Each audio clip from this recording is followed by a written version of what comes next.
not my chair. What's up, you guys? We're fighting over the armrest of my chair. Why are you so far away? All right, you guys. Happy Monday. How are you? How was the weekend? So we got out of out of quarantine yesterday. We went on a hike. It was pretty fantastic, and got lost like we do on every hike, and didn't take enough food. So our advice. Guide us through the wilderness. We haven't gone to this hi Nate. We haven't gone to this certain trail for like 8 years, and I was like, oh yeah, we'll totally be fine. And we didn't take the right one, and it wasn't a loop, and we had like one apple between the four of us, but whatever. So it was fine. Carrying our kids on our backs for 2.5 hours. Yeah, if you have to carry your children, it all of a sudden turns from like active recovery into an actual workout. But it was super fun. We saw 2 bull snakes, like really big bull snakes, which we've never seen in Colorado. So that was kind of fun. Yeah, that was interesting. Yeah, Carson screamed and ran, and there was apparently a rattlesnake. We didn't see that one. So anyway, it's nature. Carson wants to go camping, but she also doesn't like to be around the bugs at all. So I'm like, honey, if you're gonna sleep, like, where do you think the bugs are gonna be? So anyway, all right, guys. So today we wanted to talk about your health is in your hands, and then ask the question: is it in good hands? So we're gonna start by saying this is not a debate about COVID. Allstate, yes. This is not a debate about COVID. This is not a debate about what you believe is happening. This is not a political thing. This is just simply an actual thing we want you guys to really think about when it comes to your own health, and what are you actively doing to make sure that you're the healthiest version of you. Is that a pause for over? So with that, you guys fidget with something. So with that, I think, as more things open up, I think we're seeing yet again, because we interact with a lot of different people on a daily basis. You checking your hair? Yep. We interact with a lot of different people on a daily basis. So we get to see a lot of different belief systems, a lot of different just methodologies of life, a lot of different just systems of how they go about interpreting this whole, pandemic. We'll leave it at that, right? And so, as more things begin to open up, which is awesome, right? But then there also becomes more the also fear factor coming back in, because people are no longer being required. Well, yet again, if your companies or whatever making it that you're staying home for a long duration, everything else. But I think as more things, more at home, yes, right? more things, more the availability to actually get out into public and do those things become there. You start to see more of the like, I'm scared of this, I'm scared of these. What is going on, right? And so, the point we want to make to you guys today is first and foremost, if you are in that aspect of fear, where is that coming from, right? Like, first is where it's identifying where that is coming from. And I also want to make sure you guys, as we're going through these things, is I'm not an expert on COVID, coronavirus, any of these things, right? And it's not coming from a sense of I know best on all these things, because this isn't my element of expertise, right? I just go off of some things that I've seen come up as far as some studies, some things I want to kind of get out to you guys and maybe hopefully shift you a little bit, maybe get you guys thinking about this a little bit differently. But at the same time on this is I've also had when we went through our last pandemic unknowingly, which was H1N1, I actually contracted that. Okay, so want to kind of just go over a few things, what we looking back at my time from there, or what was going on in my life, which I think actually majorly influenced the reaction that I got during that, right? And I also understand the severity of what actually contracting a disease, a virus like that is, right? Like, I literally thought for years of like, how the hell does anyone die of flu? And like, luckily, Courtney was able to find the emergency hospital down in, it's a long story. So let's tell the story. So 2013, so Carson was 5 months old. We were doing a team competition. It had to be a competition that was run like afternoon into evening. So we were competing in the middle of the night. It was literally, we started at like 8 o'clock at night and then went to like 2 in the morning. Yeah, which is totally backwards for us, right? Like, we get up at 3 a.m. So anyway, so went through this. It was a 2.5 day competition. He was not feeling good. He would cough and then like throw up. Still competing, kind of kept going downhill, but there was a lot going on. I was finally back in the group of competing, and I was like, I think you're fine, blah, blah, blah. He sort of thought he was fine. I might have been a bad wife. Little team player right there. Well, we were still trying to compete, right? And we were doing pretty well. So we get done, and I go, I think we need to take you to the ER. And he started crying, and I was like, oh shit, we're in trouble, because like that's not a response that you get from Brandon about being sick. So middle of the night, luckily my mom was there with Carson. Literally, I didn't know there was an ER in Castle Rock, and he's like passed out in the driver's seat, like, or passenger seat, the passenger seat, which was super scary. My phone takes me to a computer repair shop, like an emergency. I was like, oh, you gotta be kidding me. Finally get him to the ER, take him back. They're like, had 9 layers on because he was so cold, you know, stripped him down, got him fluids. Do you remember most of that? Yeah. Like, I think I had 104 something temperature. I was like severely dehydrated. Like, I literally couldn't breathe. Like, I mean, I would have probably saved, if we went maybe an hour or two longer, I wouldn't have been able to breathe on my own. So, like, on this aspect, you guys, we just want to share that, like, understand fully of how scary this scenario can be and how quickly it can turn despite what your scenario may be. All right. Now, with that being said, you know, as more data gets collected on these things, you know, I think the point we want to make today is the question that keeps coming up in my head is, if this was back in the 1960s or 1970s, would we be going through this much turmoil and this much amount of fear based on this virus? And to me, my thought process, in my opinion, I want to say no. And the reason because of that is because during that time frame, if you look at our health markers of what we were on a societal standpoint, and I'm just going off of statistics on this, is we didn't have the state of obesity, we didn't have the state of heart disease, we didn't have the state of all these other elements that we deal with nowadays back then. And if you look at the stats that are going through with all this, you're right, there's been news articles written over the last week. I think there's a New York Times article that pinpoints a lot of these things. I just read a bunch of articles today that were basically going over all the standpoints of what has been commonalities of seeing. And yes, there are healthy people getting it, and there are healthy people getting it, and there are non-healthy people with certain symptoms that are also contracting it as well. From our standpoint, you guys, is what we've been from the very beginning is, from my understanding, is we're all going to come in contact with this thing sooner or later, right? Like, I don't care who you are. I think it's out there. I wouldn't be surprised if I've come around it from a long time ago, from several months ago. But from our standpoint on there is it's kind of like that conversation we did, what was that, 2 weeks ago, of load versus capacity, right? And so it's understanding that the ones that are showing very large symptomatic distress to these things, that are ending up in the ER, they're ending up in the ICU, they're ending up with very, very large reactions to this, and ending up, obviously, there are the aspects of death. And yet again, I'm not here to display or downplay any of the severities to this.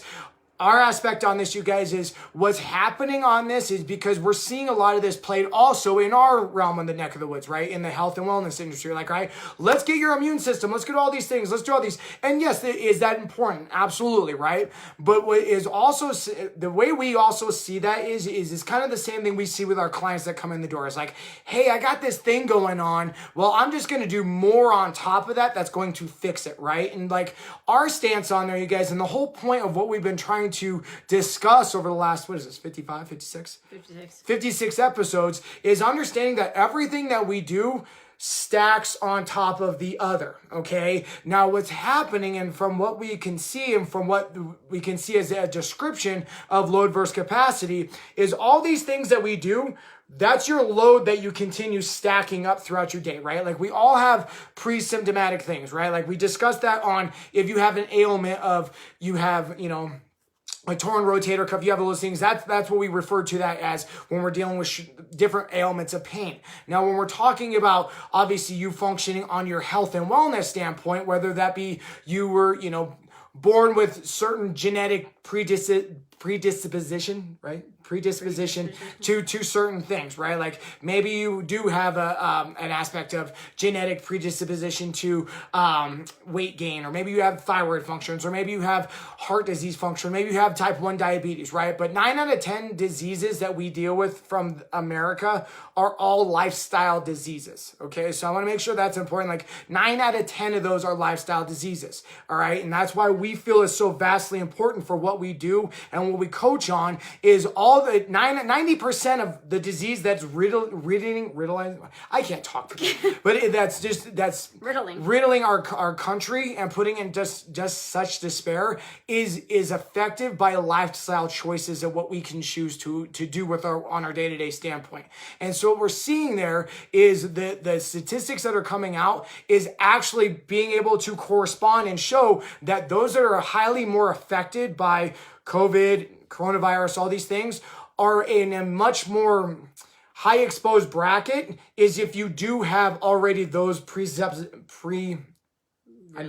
If you already have it, all right, I'm going to take over for a second. Thank you. I'm just going to sit here and look pretty today. So you guys, what we're trying to say is like, is this a magnifying glass to what's already going on in your health, right? And so if you're already in that place where you're pre-diabetic, where maybe you're slightly overweight, and not to say that you're overweight, you're unhealthy, but usually you are, right? And so, do you already have, lung issues? Do you have, are you taking blood pressure medicine? Like, are there other things going on in your health markers that when you put the magnifying glass on this, you're like, wow, my chances of getting this are worse. And if I get it, it's going to affect me a lot more, right? And so that's the big thing is that, and you hear us talk about this all the time, is I don't care if you're 6% body fat or 10% body fat. Like, I don't care about that. What we care about is like, are you actually healthy, right? You can be overweight and healthy. You can be underweight and unhealthy or healthy, right? And so it's actually understanding it's like, what can you actually do here? And if 2 months ago you had said, you know what, I'm going to take a stand and I'm going to actually do the things that I need to do to get healthy,